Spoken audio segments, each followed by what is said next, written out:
Hey, True Believers, England Teen here with kind of a talking about, not as much a review of this Superman, Son of Kal-El. He's Superboy. It's okay to be Superboy. He's a younger version. He should be a much younger version, and they should be paying attention to Connor Kent. But hey, you know what? That's just me. I do believe that Peter J. Tomasi was a much better writer than Brian Michael Bendis, and that they destroyed the character of John Kent by aging him up. But that, once again, just me. Recently, they put out, actually today, they put out a book. Well, there's a conversation I want to talk about, in all honesty. They meet on the moon, John Kent and Clark, and I don't even think they're even wearing face masks, and they're having this conversation. So we're back to that, I guess. And it's something that John says, and then it's something that Clark replies to about their role as superheroes in the world. So I'm going to get to it, and I'm going to go basically panel to panel and talk about this particular conversation, because that's what I really want to focus on. Now, we do see Superman and John sitting on the moon looking at the Earth, and Superman says, "It's big, isn't it?" Take it in context. And John Kent says, "It's big and it's very small. Very small." And Superman says, "Yes." Okay, fine. Yeah, nice way to begin a conversation. And Superman basically says, "So what do you see?" He says, "You can see what I can see, Dad. Oceans struggling to breathe, forests disappearing, ice melting, inaction due to selfishness and fear, division and tribalism, and stupid borders." Yeah, so this, once again, is Tom Taylor talking, doing his politics through a superhero, and not really thinking about what he's writing down. Nothing about this was thought about, or the consequences, much like Greg Rucka and talking about how Wonder Woman was a lesbian on an island of women who raised her. Think about the implications there. Think about, oh, hey, Hippolyta, I love your daughter, and when she grows up, I'm going to... So this guy right here, obviously, he's putting his own words into it. And look, I get kids are supposed to be idealists. It's just that the replies don't fit. Okay, if a kid is watching TV or going to college or anything modern day, they're hearing this from their ignorant teachers who also didn't do more than this much research. If you're researching on MSNBC and CNN, or even actually any of the big affiliates, you're probably not getting enough information. So anyway, Superman replies, "I get you're having a bad day, but that's pretty bleak." And John Kent says, "Am I wrong?" The answer should be, yeah, actually you are.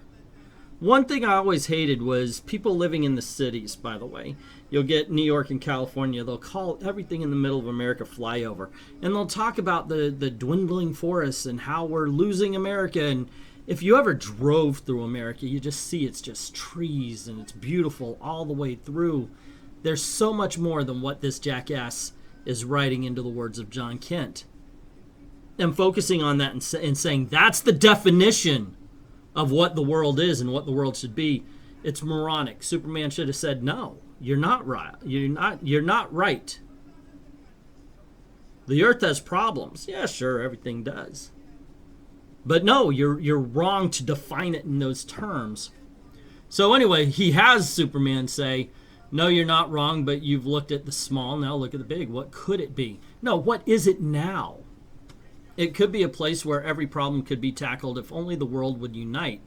A place where no one is left behind. Unite behind who? Think about what Tom Taylor is writing John Kent to be here. Think about this. Unite behind who? I had this conversation a while back. I used to go to this thing called Rate Your Music. I love talking about music, especially sticks and such like that. And occasionally I would go onto the forums, and they are socialist and communist straight down the board.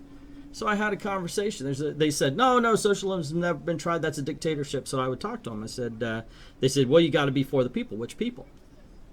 "Well, you know, the people." I said, "Well, what people? Me or you? Like, you think one way, I think another. So which people?" "Well, we would have to change people's minds."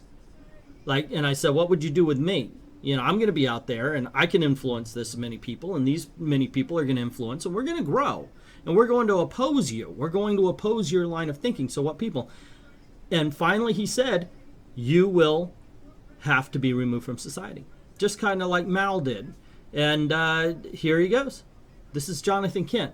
Who are we uniting behind? I love the idea of we all need to unite, yes. But what we need to unite in is that you're going to be different than I am, and that's okay. So then John looks to, and I want you to really hear my words here. John looks to Superman in the DC universe and says, why don't you do more? Bitch, please, it's Superman. Okay, so he goes, sorry, I didn't mean, and Superman says, no, it's okay, bullets bounced off me, I should be able to take some constructive criticism, and that's true about the character.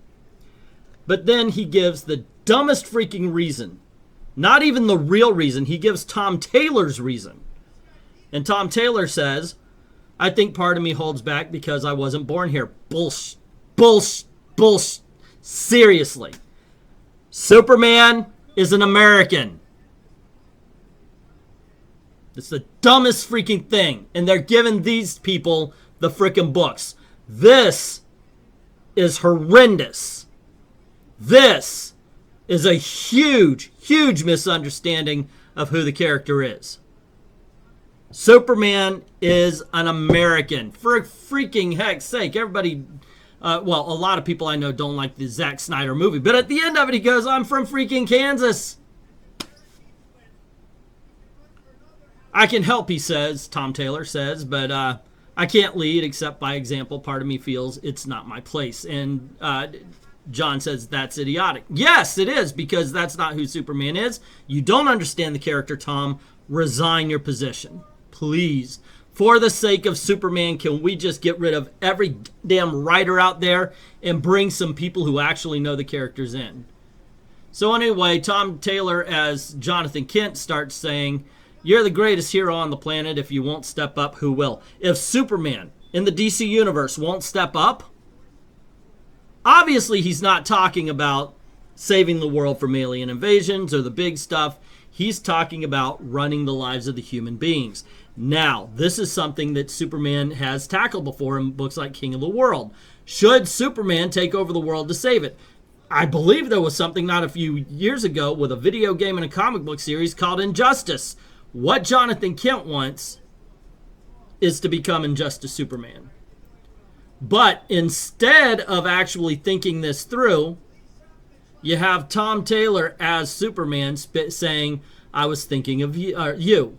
This is your planet, John. It's yours too, Clark, and you know it, but no, Tom Taylor is talking for you. And he says, this is your place. And John says, are you literally dropping the weight of the world on my shoulders like Superman has done nothing? He's Superboy. Can we just let him be super freaking boy? Back to Jonathan Kent size. You had a teenage Superboy in the form of Connor Kent. And Brian Michael Bendis freaking screwed up the DC universe. You won't have to lift alone. You'll have friends to help bear the burden. I don't really have many friends. I was hoping Finn Connors would do. He says, yeah, that's basically the end of the conversation right there. So it's ridiculous. This is just a ridiculous thing that these people who have no idea who the character is and what they're really about are writing the characters. He wants Superman to be king of the world. I get it now because we're seeing a whole bunch of people, please, government, make us do things because we do not have responsibility to take care of ourselves. You see this going on a lot now.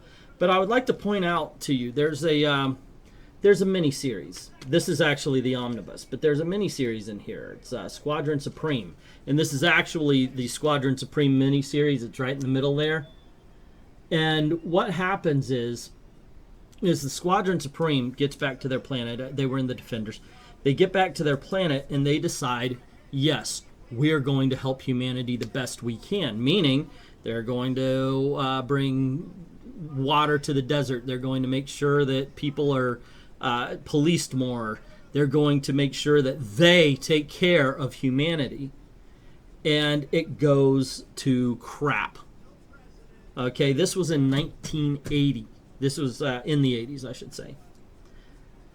That's when this was handled. That's when they understood.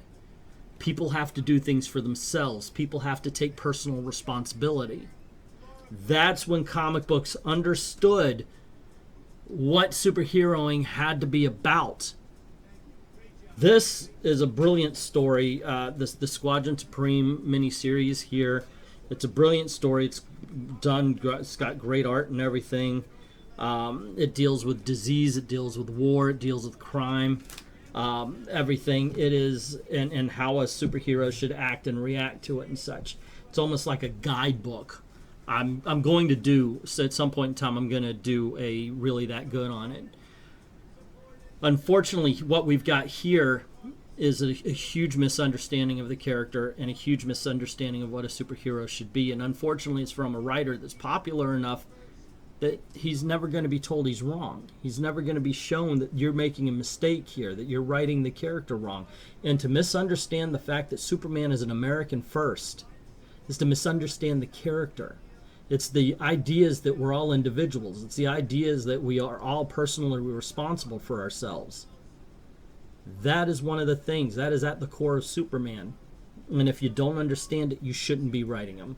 But that's just my opinion. What is yours? Let me know in the comments below. Don't forget to click like, share, subscribe, and hit click and comment, even just to say hello. Also, if you don't mind helping out the channel, there's a link to the Ko-Fi in the description. Please just drop $1 in the till. Helps keep the lights on, helps keep making videos for you. I'd like to thank everybody who's already done that, and to everyone, all of the true believers. Thank you very, very much for watching.